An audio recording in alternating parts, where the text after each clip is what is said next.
ಎಲ್ರಿಗೂ ನಮಸ್ಕಾರ. ನಾನು ನಿಮ್ಮ ಪ್ರೀತಿಯ ನವೀನ್ ಮಾತಾಡ್ತೀನಿ. ಈಗಿನ ಕಾಲಘಟ್ಟದಲ್ಲಿ ತುಂಬ ಜನ ಮಕ್ಕಳಾಗಲ್ಲ. ಹಾಗೇನು ಮಾಡ್ತಾರೆ, ದತ್ತಕ್ಕೆ ತೊಗೊತಾರೆ. ಯಾವ್ದಾದ್ರು ಒಂದು ಮಗುನ ದತ್ತಕ್ಕೆ ತೊಗೊತಾರೆ. ದತ್ತಕ್ಕೆ ತೊಗೊಂಡು ಆ ಮಗುನ ಸಾಕಿ ಬೆಳೆಸ್ತಾರೆ, ಒಳ್ಳೆ ವಿದ್ಯಾಭ್ಯಾಸ ಕೊಡಿಸ್ತಾರೆ. ಆಮೇಲೆ ಆ ಮಗುವಿಗೆ ದತ್ತಕ್ಕೆ ತೊಗೊಂಡಿರುವಂತಹ ತಂದೆ ತಾಯಿಯ ಆಸ್ತಿಯಲ್ಲಿ ಅವರಿಗೆ ಪಾಲು ಇದೆಯಾ ಅಂತ ತುಂಬ ಜನಕ್ಕೆ ಇದು ಗೊತ್ತೇ ಇಲ್ಲ. ಈಗ ತಿಳಿಸ್ಕೊಡ್ತೀನಿ. ನಮ್ಮ ಯೂಟ್ಯೂಬ್ ಚಾನಲ್ ಸಬ್ಸ್ಕ್ರೈಬ್ ಮಾಡದೆ ನೋಡ್ತಿದ್ರೆ ಸಬ್ಸ್ಕ್ರೈಬ್ ಮಾಡಿ, ಫೇಸ್ಬುಕ್ಕಲ್ಲಿ ನೋಡ್ತಿದ್ರೆ ಫೇಸ್ಬುಕ್ಕು ಪೇಜ್ ಫಾಲೋ ಮಾಡಿ. ಈಗ ದತ್ತಕ್ಕೆ ತೊಗೊಂಡಿರುವಂತಹ ಮಗು, ಆ ತಂದೆ ತಾಯಿ ದತ್ತಿಗೆ ಯಾರು ತೊಗೊಂಡಿರ್ತೀರೋ ಆ ತಂದೆ ತಾಯಿ ಆಸ್ತಿಯಲ್ಲಿ ಪಾಲಿದೆಯಾ ಅಂತ. ಈಗ ದತ್ತಕ್ಕೆ ತೊಗೊಳೋವಾಗ ಕಾನೂನು ರೀತಿಯಲ್ಲಿ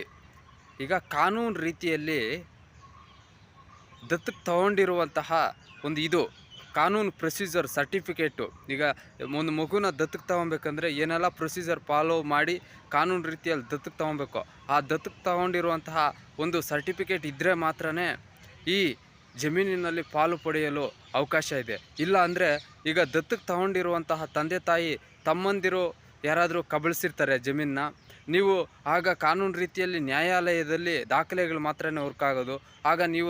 ಆಗ ದತ್ತಕ್ಕೆ ತಗೊಂಡೆ ಹಾಗೆ ಮಗುನ ಕಾನೂನು ರೀತಿಯಲ್ಲಿ ತಗೊಂಡೆ ನಿಮ್ಮನ್ನು ಹಾಗೆ ತಗೊಂಡು ಒಂದು ಸರ್ಟಿಫಿಕೇಟ್, ದತ್ತಕ್ಕೆ ತಗೊಂಡಿರುವಂತಹ ಕಾನೂನು ರೀತಿಯ ಸರ್ಟಿಫಿಕೇಟ್ಗಳಿಲ್ಲ ಅಂದರೆ ನಿಮ್ಮ ಜಮೀನಿನ ಪಾಲು ಸಿಗುವುದಿಲ್ಲ.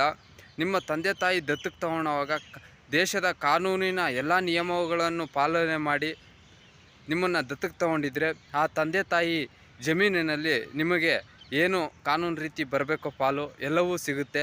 ಇಲ್ಲ ಅಂದರೆ ನಿಮಗೆ ಪಾಲು ಸಿಗುವುದಿಲ್ಲ ಅಂತ ಹೇಳ್ತಾ, ಇನ್ನೂ ಹೆಚ್ಚು ಒಳ್ಳೆ ಕಂಟೆಂಟ್ ತೊಗೊಂಬರ್ತೀನಿ. ನಮ್ಮ ಯೂಟ್ಯೂಬ್ ಚಾನಲ್ ಸಬ್ಸ್ಕ್ರೈಬ್ ಮಾಡಿ. Thank you.